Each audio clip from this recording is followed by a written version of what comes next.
So what we're going to do to start off this top is grab your category 3 yarn, make a slip knot, and then you're going to grab your 4mm hook, and then you're going to start off by making a chain of 10. Once you have your chain 10, you're going to block off the very last chain with your thumb, and you're going to chain up 3. And from there, you're going to prepare for a half double crochet and go into that same loop that your thumb is blocking off, or the 4th loop from the hook with a double crochet. Go ahead and insert, and from there go ahead and just put 1 double crochet into every loop that we have, and we should come out with 11 double crochet when we reach the end. Now we have our first row of double crochet, and we have 11 because the first chain 3 that we did also counts as 1. What we're going to do from here is chain up 3, flip your work, and all we're going to do is prepare for double crochet and then go into the very first loop with a double crochet, but we're going to go into the back loop. So instead of going through both loops like we normally do, we're just going to go through the back loop so that we get a ridging effect, and we're going to do this for every single double crochet that we have, but also for every row that we have. After the second row, this is what your piece should look like. This is the ridging effect that I'm talking about when we do the back loop only double crochet. And this pattern we're going to keep doing until it reaches long enough to go around your shoulders, because this is a piece that wraps all the way around. So this is going to take a little bit, but when you have that, I'll show you what to do next. So this is what my piece looks like. This is long enough to fit around my shoulders. For me, it's roughly 38 inches. And I'm done with this section, so from here we're just going to combine them. So we're going to grab the other end, and then we're going to keep your hook hooked into one end, and insert your hook into the next end, and then connect it with a single crochet, or with a slip stitch, I'm sorry. And then from here we're going to connect everything else with a single crochet.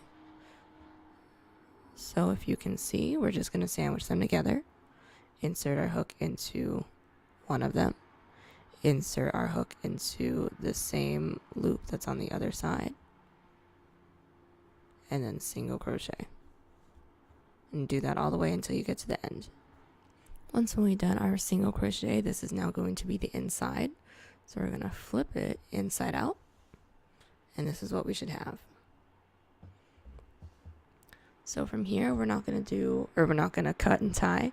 We're going to instantly go into the length of this piece with single crochet, and there's going to be just these long sides of double crochet, and all I do is do 2 single crochet into these. So insert your hook, here's 1 single crochet, 2, and then you're going to go into the next one, 1 single crochet, 2, and just keep doing that until you reach all the way around.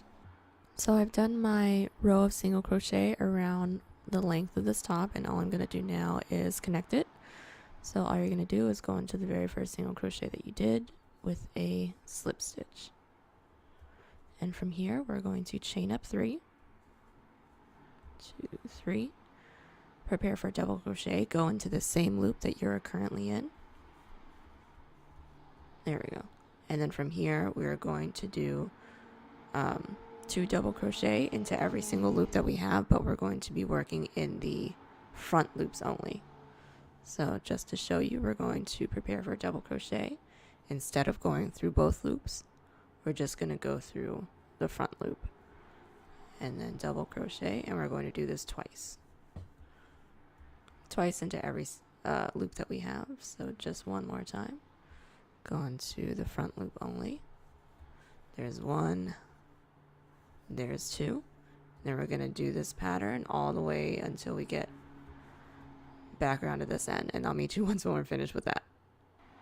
So I finally made it all the way around, doing the 2 double crochets in the front loops of every single crochet that we had, and all we have to do now is to connect it. So the very first thing that we did for this row was chain up 3, so we're going to count up 1, 2, 3 chains, insert our hook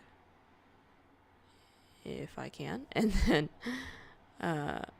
do a slip stitch. We're going to chain 1, pull, and then we're going to cut.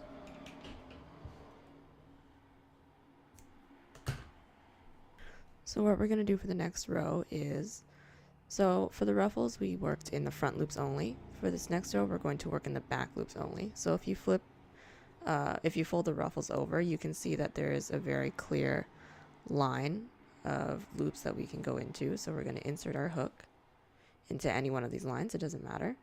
We're going to grab our yarn, make a slip knot, and then we're going to do a single crochet, just like that. And from here, we're going to do one single crochet into all of these back loops that we see until we reach all the way around. So just to show you, we're going to insert our hook, and I like to hide the tail in when I get the chance because I absolutely hate weaving them in towards the end. So I just hold it in like this so that it weaves in on its own. But yeah, so this is a single crochet. So to show you one more time, because I was talking too much, this is the back loop that we didn't work into. So we're going to insert our hook into here, single crochet, back loop, single crochet. And really quickly, all this does is just helps the ruffles to stay downward. Instead, it'll fold up like this and it'll look kind of funky. So yeah, so just do this until you reach all the way around, and then I'll meet you once when we're done. So we've done our inside row of just single crochets. All we need to do now is connect it. So go to the very first single crochet that we did, and we're going to connect it with a slip stitch, chain one to secure it, and then we are going to cut. And this is what we have so far. This is going to be the top half of our top. Now we're going to flip our work upside down, and we're going to do the first two steps that we did on this side. So we're going to make a slip knot and insert your hook anywhere, it doesn't matter where, and then make a single crochet to secure it. And from here, our first thing that we're going to do is do a row of single crochet, putting 2 into the sides of every double crochet that's here. And then from there, we're going to connect it with a slip stitch, and then we're going to do this, which is a row of double crochet in the front loops only. And then I'll meet you once when we have both of those done. So this is my second row of ruffle, or second ruffle, not second row. But all we have to do now is just connect it, and how we're going to do that is just go to the very first chain 3 that we did. Go ahead and count up 1, 2, 3 chains, and then connect with a slip stitch. And then yarn over, pull through, and cut. So this is where we're at so far. This is our, I guess, shoulder strap. Then this part is the top, the one where we did just the clean row of single crochet. And then this is the row that we just finished with nothing underneath so far. And as you guys can see, I have marked off where my sleeves are going to be. So what you want to do is put this top on, and from there you're going to grab markers, either these crochet markers or scrap yarn, whatever you want.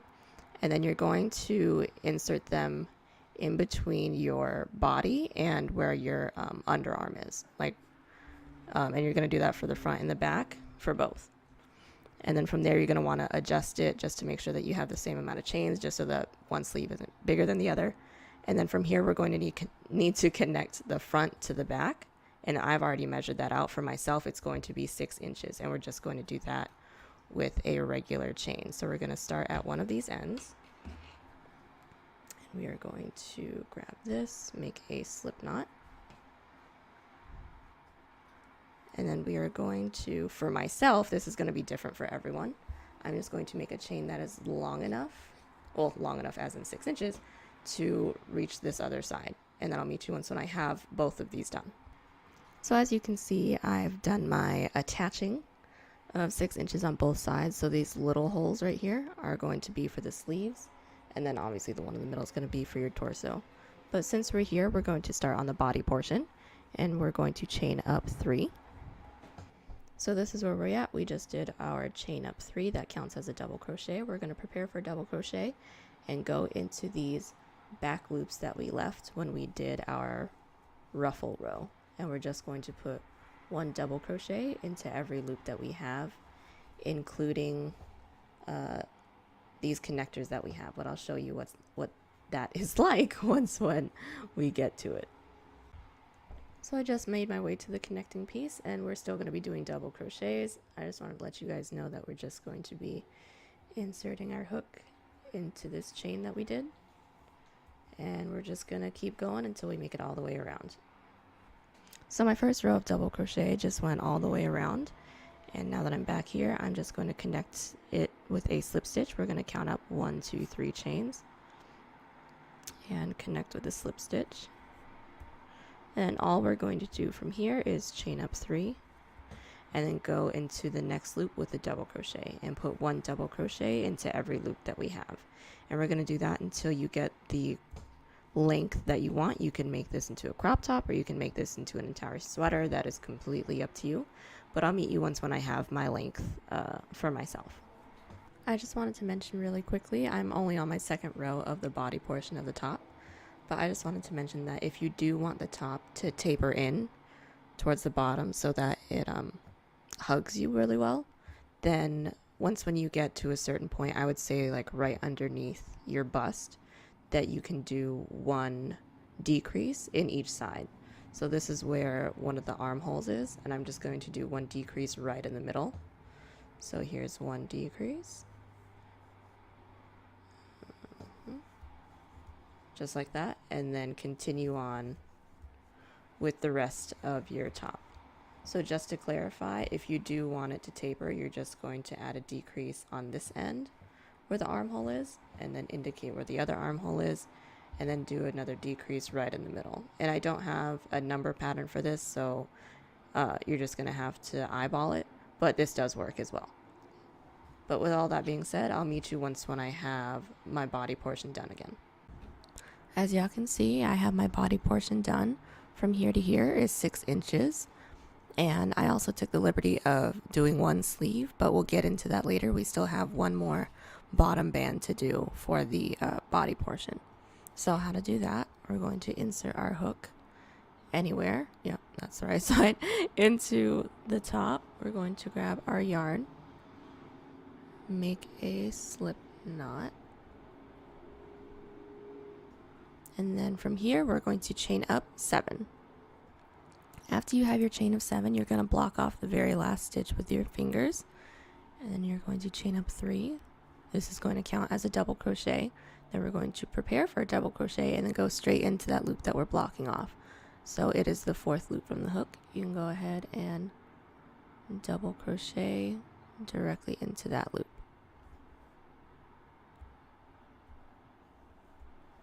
Then we're going to double crochet once into every loop that we have until we reach the ends, and including the chain 3 that we did, we should have 8 double crochet in total.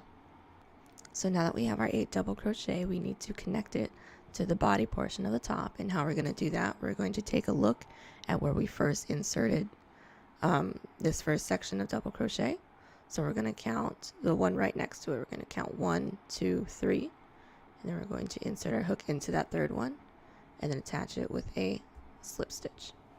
And from here, we're going to slip stitch 1, slip stitch 2, slip stitch 3 times, so slip stitch in the next 3 loops, and from here we're going to flip our work, and then we're going to start doing double crochets. But for this bottom band, it's going to have the same ridging effect that we had up here. So how that's going to work, we're going to prepare for a double crochet, then we're going to go straight into the very first loop, but going into the back loop only with a double crochet, just like that. And we are going to continue doing this until we get all the way down. We're going to chain up 3, and then we're going to flip our work and then do this all over again. I'll show you how to do this one more time, and then we'll be all good. Okay, so we just did our 3rd row of 8 double crochet, and I'm just going to show you how to reconnect it again. So we're going to count from the very last loop where the last row was inserted. We're going to count out 1, 2, 3, do a slip stitch into the 3rd loop, and from here we're going to slip stitch into the next 3 loops. So here's 1, 2, and 3. Flip your work, and then go straight into doing back loop double crochets. And we're going to do this until we reach all the way around to make a bottom band. And I'll meet you once when we have this done. So I'm nearly done with my bottom border. As you can see, for me, I lucked out and all of my numbers evened out for me. So all I have to do now is just attach it. But before I do that, I will say that if yours doesn't come out as lucky as me, maybe you have an extra loop or 2 extra loops, then you can just kind of smush it together, and then it'll just make the bottom cinch in for you more, and that'll be okay as well. So from here, we're going to want to indicate which side is the inside, and this is the inside. So we're going to sandwich it this way so that the seam can fall on the inside when we put it on. So we're just going to put it together like how we combined the shoulder part. Just going to put them next to each other, insert your hook, and then we're just going to connect it with a slip stitch going all the way down. Or slip stitch, I'm so sorry, a single crochet. And this is the inner seam. This is what it looks like on the outside. Looks like nothing happened. So from here, you're just going to want to chain up 1 and cut. And then you can weave this in whenever you're ready. But from here, we're going to move on to doing the other sleeve. So I'll show you how to do that. So now to work on the sleeve, like I said earlier, I've already taken the liberty of doing one sleeve partially, but I'm going to show you how to do this portion of the sleeve. Now I've written my own pattern, but you can adjust as you go if it doesn't fit what you need. But from here, we're just going to insert our hook, and then we're going to chain up 3, and then for the first 4 rows, it's just going to be rows of double crochet into all the loops that we have. So for my sleeve, I have my 4 rows of just double crochet once in every loop. Now for rows 5 through 10, we're going to start decreasing. And how we're going to do that, there is no number pattern for this. You just got to eyeball it. We're going to chain up 1. And then for the very first one, we're not going to do a double crochet. We're going to do a decreased double crochet. So we're going to insert our hook into the first one, yarn over, pull through, go into the second one, and then decrease. And from here, if you want to look at your sleeve this way, we decrease right here, and then we're just going to decrease on the opposite end. So over here, like I said, there's no number for it, so you're just going to keep decreasing on both ends until you get to row 10. Then I'll meet you once when I have that done. So I finished rows 1 through 10. For rows 11 through 19, we're going to double crochet once in every loop, no decreases, nothing fancy. I'll meet you once when we have 19 done. We have our 19 rows done. Our very next row is going to be 20, and this is going to be another decrease. So we're going to chain up 3, decrease in the next 2 loops. There's 1 decrease, and then double crochet until you reach the opposite end, so somewhere over here, decrease, and then I'll meet you once when we come back around. So I just finished doing the 20th row, and so from here on out, it's going to be up to you what you want to do. You can either keep making this sleeve so that it's a long sleeve, or you can leave it like this, or you can do what I'm going to do, which I'm going to add some ruffles on the edge so it looks like a bell sleeve. So it depends on what you're going to do, but if you want to do the bell sleeve, you are going to chain up 3, and then you are going to double crochet twice into the very next loop. And we are going to be increasing in every other second loop. Does that make sense? So we're going to do 1 double crochet into 1 loop, go into the next loop, double crochet, and double crochet twice into the loop after that. And so it's going to be increase, 1, 1, increase. So we're going to keep doing that pattern until we get to row number 23, and I'll meet you once when we have that done. So I just finished row number 23. As you can see, it's starting to expand to look like a bell sleeve, and we just have 1 more row to do. So we're going to chain up 3, and then we're going to insert a increase into the very next loop. And from here, instead of increasing in every 2 loops, we're going to increase in every 5th loop. So here's our first increase, double crochet 1, 2, 3, 4, and then increase in the 5th. And then we're going to do that until we reach all the way around, and then you can cut and tie, and then we're done with one sleeve. The other sleeve is going to be exactly the same thing, so go ahead and do that as well. So this is our top. We have both sleeves done, and the only thing that we have to do next is make a chain that's long enough to fit around your shoulders, and make it a little bit longer than that so we can use it as a tie as well. And I'll meet you once when we have that done. Now that you made your chain, you're going to want to weave it in where your shoulder piece is, and you can either use your hook or a tapestry needle. I'm using a tapestry needle, and there's no real holes for you to get into, so you're just going to have to get in where you fit in, but go ahead and weave it all the way through. So this is what the top looks like. All y'all gotta do now is just weave in the ends. Alright guys, please share, like, comment, and subscribe, and also follow me on Instagram and Twitter, both at TCDDIY. Thank y'all, and I'll see y'all in the next one.